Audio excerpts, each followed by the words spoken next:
বুঝতেছি না আপনার দুজন বন্ধু, একজন আমার ডাকতেছেন মামা, আরেকজন ডাকতেছেন ভাই, বড় নাকি? আমরা বন্ধু না, উনি আমার আব্বু। কি? আব্বু? সে আমার সন্তান, আমি তার পিতা। আমি তাকে মামা বলবো, আমার সন্তান তাকে ভাই বলবে, এটা কি জগতের নিয়ম। বাবা এটা আপনি কি করেন? আপনার এরকম একটা দামরা ফুল আছে, এটা তো দেখলে বোঝা যাইতেছে না। মামা, আপনার কি আসল পিতা পুত্র বা সব পিতা পুত্র? আমার আসল সন্তান। মামা বুঝছি, আপনি মনে হয় বাচ্চা সহ আমি বিয়ে করছেন। এই বাদু ভাই, একজন লিমিট তো করতে হবে। এই, আমি বোঝায় বলতেছি, আসলে হচ্ছে কি, এটা আমাদের বংশের একটা ঐতিহ্য, অল্প বয়সে বিয়ে করা।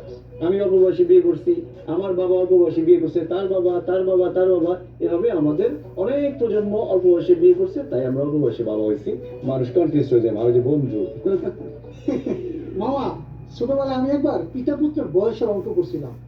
তখন এরকম পিতা পুত্রের বয়সের সমষ্টি 40 হইলে পুত্রের বয়স কত? আমি ছাত্র হিসেবে খারাপ ছিলাম, ভুল করে পুত্রের বয়স বেশি লাগছি। স্যার এই অঙ্ক দেখিয়া আমার কি মাইটাই না দিল, আপনারা নিজের চোখে না দেখলে বিশ্বাসই করতে পারবেন না। তারপর আমার পড়াশোনা বন্ধ হয়ে গেল। এই যে এখন আমি রিক্সা চালাইতেছি, স্যারে মরে গেছে না, মরে না গেলে আপনাকে দুজনকে স্যারের সামনে নিয়ে যেতাম, নিয়ে বলতাম স্যার ছোটবেলাতে আমি অঙ্কটা করছিলাম, ওটা ঠিক করছিলাম, এই দেখেন পুত্রের বয়স পিতার চেয়ে বেশি লাগে। তুমি আসতেছো রাস্তার মাঝখানে দাঁড়ায় বাড়াবাড়ি কিন্তু বেশি করতেছো। রিক্সা টান দিবে না, অন্য রিক্সা উঠবো।